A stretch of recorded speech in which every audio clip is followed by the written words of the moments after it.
Halo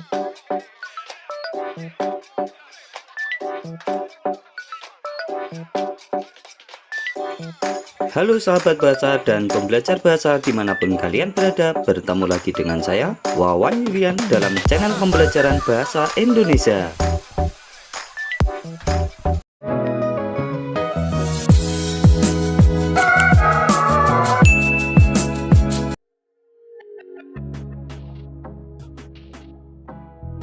Video pembelajaran kali ini kita akan menelaah struktur teks diskusi.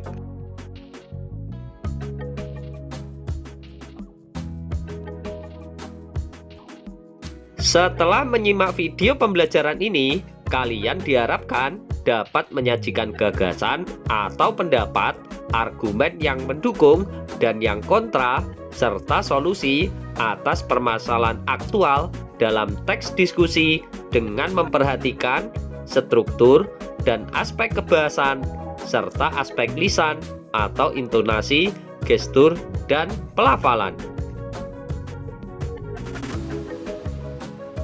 Materi pembahasan sebagai berikut: 1. Isu dalam teks diskusi, 2. Argumen dalam teks diskusi, dan 3. Simpulan teks diskusi.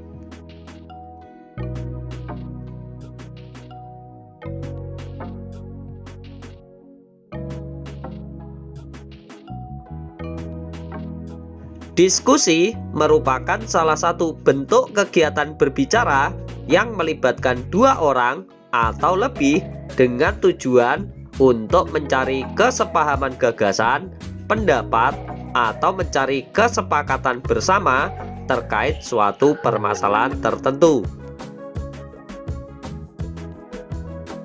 Menurut Anderson, teks diskusi ialah tipe teks yang memberikan persetujuan dan penolakan, positif dan negatif, atau hal baik dan hal buruk terhadap suatu topik bahasan.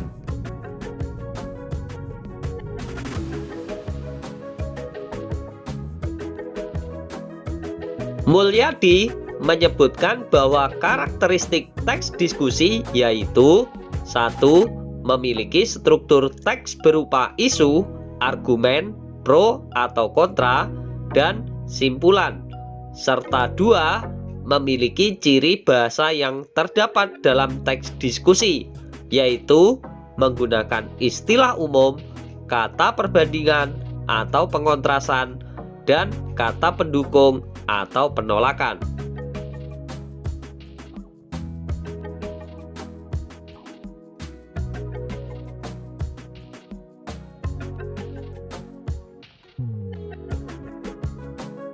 Isu merupakan paragraf pertama pada teks diskusi, baik secara tulis atau lisan, yang berisi pernyataan pembuka yang umumnya memuat isu tentang topik yang akan didiskusikan.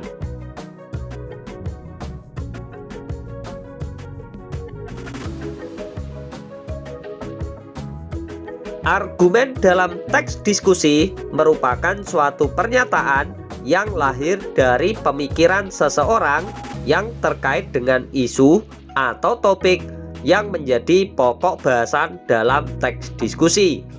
Argumen dalam struktur teks diskusi terbagi menjadi dua, yaitu argumen pendukung atau pro dan argumen menentang atau kontra.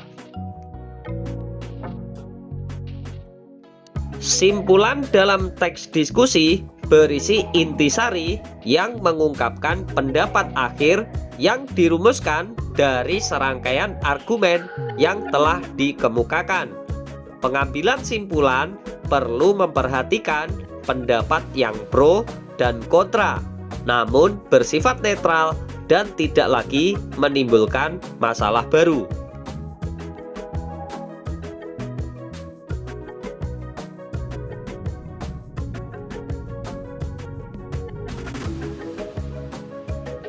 Cermatilah kutipan berikut. Penggunaan internet bagi anak. Kehadiran internet memungkinkan siapapun mengakses apapun. sudah banyak anak yang menggunakan handphone dan terhubung ke jaringan internet. Internet sebagai kemajuan teknologi bagaikan mata pedang dua sisi. Hal ini menunjukkan maksud bahwa kehadiran internet memiliki sisi positif dan negatif. Sisi positif internet bagi anak ialah kemudahan mencari informasi terkait materi belajar. Tugas sekolah yang tadinya sulit dapat teratasi dengan mudah dengan media internet. Selain itu, relasi anak dapat bertambah dengan melakukan komunikasi bersama teman sebayanya di media sosial.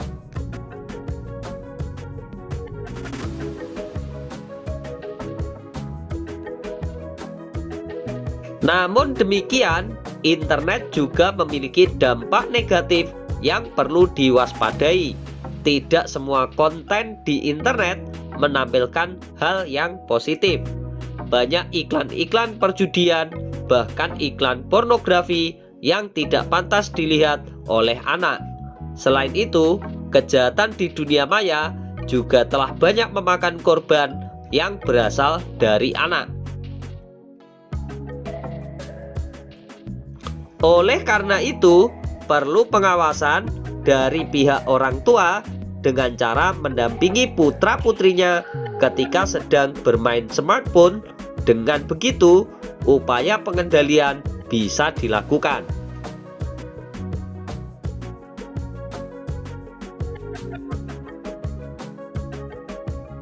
Isu atau masalah yang dibahas dalam teks diskusi tersebut adalah kehadiran internet memiliki sisi positif dan negatif, khususnya bagi anak.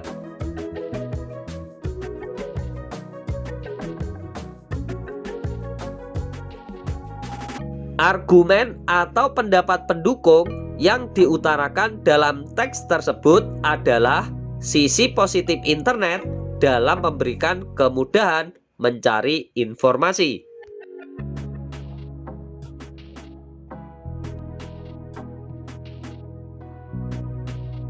Sementara argumen penentang dalam teks tersebut adalah sisi negatif internet yang perlu diwaspadai.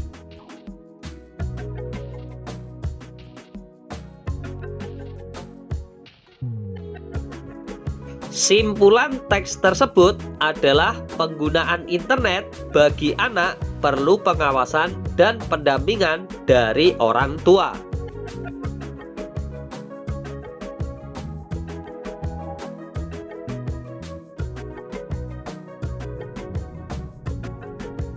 Berdasarkan contoh analisis struktur teks tersebut, dapat kita ketahui beberapa karakteristik struktur teks diskusi sebagai berikut.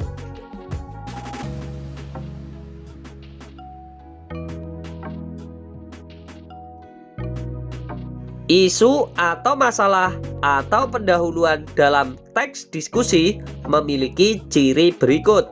1. Pernyataan untuk membatasi topik. 2. Latar belakang topik. Dan 3. Sudut pandang berbeda yang akan dibahas.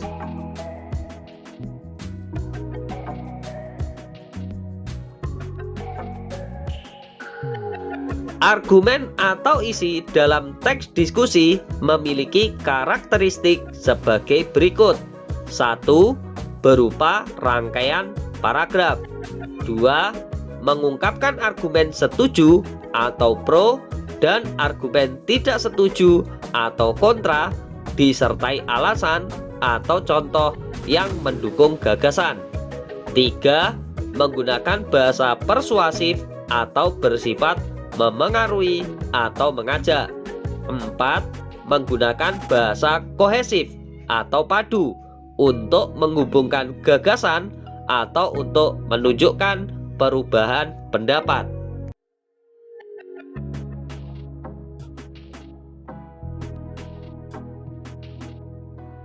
Simpulan dalam teks diskusi memiliki ciri sebagai berikut. 1. simpulan dirumuskan dari argumen kedua sisi, yaitu argumen pro dan kontra. 2. Mengevaluasi argumen yang paling efektif. Dan 3. Merekomendasikan satu sudut pandang berdasarkan argumen yang disajikan.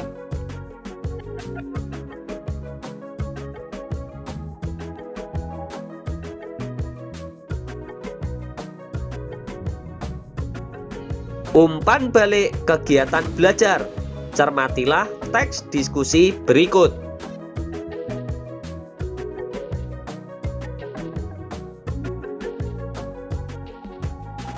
Game online merupakan salah satu permainan yang dikombinasikan dengan teknologi virtual. Game online biasanya dimainkan dengan sarana gawai berupa komputer, laptop, tablet, atau bahkan telepon seluler dengan menggunakan koneksi internet. Game online terus berkembang saat ini karena banyak mendapat dukungan dari berbagai kalangan. Mereka beranggapan bahwa game dapat membantu mereka untuk mendapatkan hiburan. Selain itu, game online juga bisa menjadi ajang kompetisi ketangkasan virtual dengan siapapun secara luas. Game online juga menawarkan berbagai variasi kesulitan dan level, sehingga dapat memberikan dampak positif bagi perkembangan kecerdasan anak, perkembangan otak, dan melatih konsentrasi.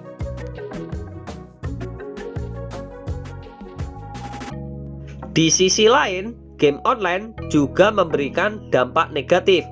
Game online akan mengganggu waktu anak karena terlalu fokus pada gawainya, bahkan seperti kecanduan. Akibatnya, waktu belajar terabaikan dan malas sekolah. Selain itu, juga dapat membuat seseorang menjadi antisosial dalam kehidupan nyata.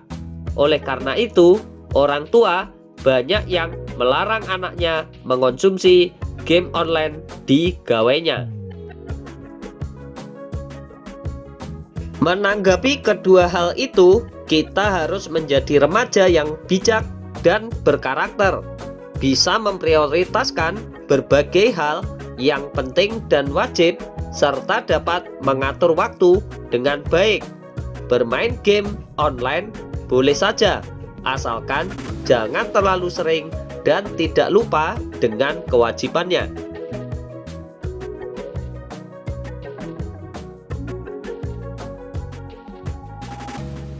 Jawablah pertanyaan-pertanyaan berikut.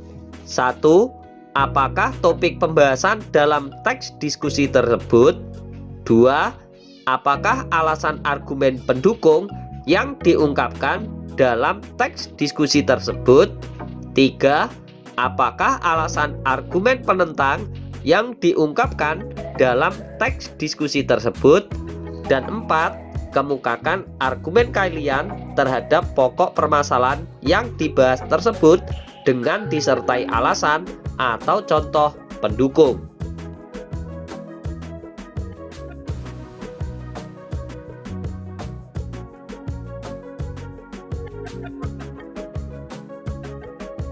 Terima kasih telah menyimak video pembelajaran ini. Semoga semakin menambah wawasan dan kemampuan literasi kalian.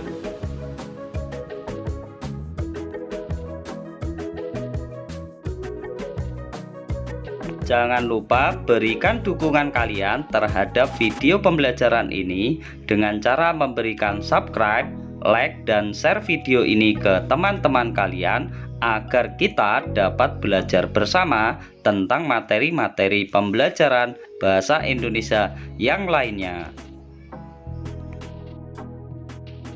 Sampai bertemu lagi dalam video pembelajaran bahasa Indonesia berikutnya di channel pembelajaran bahasa Indonesia Wawan Yulian.